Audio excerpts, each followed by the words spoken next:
teman-teman, perkenalkan nama saya Valentin Rapela Lumban Tobing dari kelas 71. Kali ini saya akan mempresentasikan materi tentang keadaan alam Indonesia. Yuk langsung aja. Yang pertama tentang potensi sumber daya alam Indonesia. Apa sih potensi sumber daya alam Indonesia itu? Nah, potensi sumber daya alam Indonesia adalah segala sesuatu yang ada di alam yang dapat dimanfaatkan oleh makhluk hidup untuk memenuhi kebutuhannya. Nah, potensi sendiri berarti sebagai kemampuan atau kegunaan yang masih tersimpan yang belum digunakan atau belum dimanfaatkan sama sekali. Lanjut. SDA berdasarkan sifat dan kelestariannya. Berdasarkan sifat, sumber daya alam dibagi menjadi 3 nih teman-teman. Yang pertama ada sumber daya alam yang dapat diperbaharui. Nah, apa sih sumber daya alam yang dapat diperbaharui itu? Sumber daya alam yang dapat diperbaharui adalah sumber daya alam yang jika kita pakai dengan baik, maka sumber daya alam itu akan ada terus, baru terus, tercipta terus gitu. Nah, contohnya tuh kayak hutan, tumbuh-tumbuhan, hewan, udara, tanah, dan pertanian. Yang kedua, ada sumber daya alam yang tidak dapat diperbaharui. Contohnya seperti minyak bumi, emas, batu bara, perak, dan bahan-bahan tambang lainnya. Nah, kenapa sih bahan tambang itu selalu dibilang nggak bisa diperbaharui gitu? Nah, karena setelah nih kita menambang nih, itu tuh akan butuh waktu 100 tahun lebih untuk dapat lagi yang baru. Jadi lama banget, makanya dibilangnya tidak dapat diperbaharui. Seperti itu ya. Lalu yang ketiga ada sumber daya alam yang tidak akan habis. Contohnya sinar matahari, angin, dan gelombang laut. Nah, kalau ini kenapa? Itu karena Tuhan ya teman-teman. Jadi udah Tuhan tuh men-setting sinar matahari itu nggak bakal bisa habis. Gak pernah kan matahari tiba-tiba mati. Nah, kayak gitu. Lanjut, SDA yang ada di Indonesia. Yang pertama ada sinar matahari. Nah, sinar matahari memiliki manfaat sebagai tenaga pembangkit listrik dari sel suryanya. Jadi matahari punya sel surya ya teman-teman. Lalu mengeringkan barang. Mengeringkan barang itu kayak mengeringkan gabah, mengeringkan padi, seperti itu ya. Lalu membantu fotosintesis, ya. Jadi kan tumbuhan memasak dari sinar matahari. Lalu angin sebagai pembangkit listrik tenaga bayu. Jangan bingung ya teman-teman, bayu itu sama aja dengan angin, oke? Lalu tanah, manfaatnya untuk mendirikan rumah. Iya kan, kalau mendirikan rumah harus semen campur tanah gitu kan. Terus sarana transportasi yaitu aspal, dan untuk bercocok tanam. Kalau kita menanam tanaman kan harus pakai tanah ya teman-teman. Lalu air, manfaatnya sebagai mengairi sawah, tempat ikan hidup, pembangkit listrik tenaga air, dan selain itu juga untuk memenuhi kebutuhan kita seperti mandi, minum, dan lain-lain. Lalu yang terakhir ada barang tambang. Manfaatnya bisa sebagai bahan bakar mesin seperti bensin, solar. Nah, itu tuh dihasilkan dari minyak bumi gitu-gitu. Nah, terus kalau perhiasan dari emas, dari perak, berlian, seperti itu ya teman-teman. Lanjut, iklim yang ada di Indonesia. Berdasarkan letaknya nih, iklim Indonesia itu terdiri atas 3.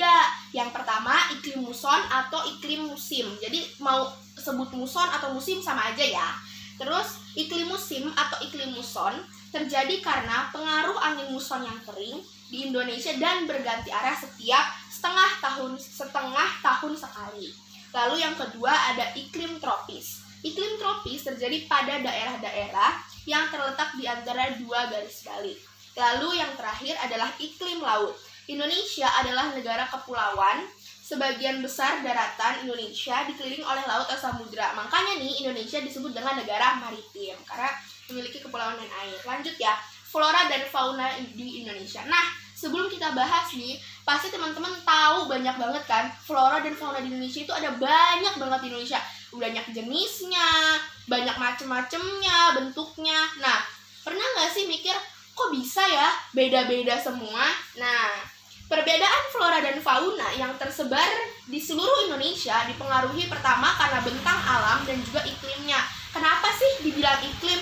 Coba nih ya, kalau misalnya beruang kutub, tinggal di kutub, itu sudah diperlengkapkan Tuhan dengan bulu yang sangat tebal. Nah, kalau misalnya nih contohnya beruang kutub itu dibawa ke Indonesia, ada kemungkinan dia mati. Kenapa? Bisa aja karena Indonesia iklim tropis, kan si beruang itu punya bulu yang sangat tebal nih teman-teman. Bisa aja dia mati karena kepanasan. Jadi banyak banget kemungkinan ya. Makanya berbeda-beda cara adaptasinya seperti itu. Flora Indonesia.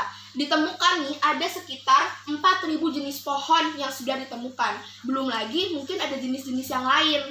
Lalu fauna di Indonesia diperkirakan sekitar ada 220.000 jenis hewan yang terdiri dari serangga, ikan, amfibi, reptilia, mamalia, dan unggas. Wah, banyak banget ya teman-teman. Tapi jangan lupa, ayo dijaga fauna dan flora yang ada di Indonesia. Lanjut, bentuk muka bumi Indonesia. Bentuk muka bumi Indonesia merupakan hasil kerja tenaga dari geologi. Nah, hasil tenaga geologi ini dibagi menjadi dua. Yang pertama, tenaga endogen.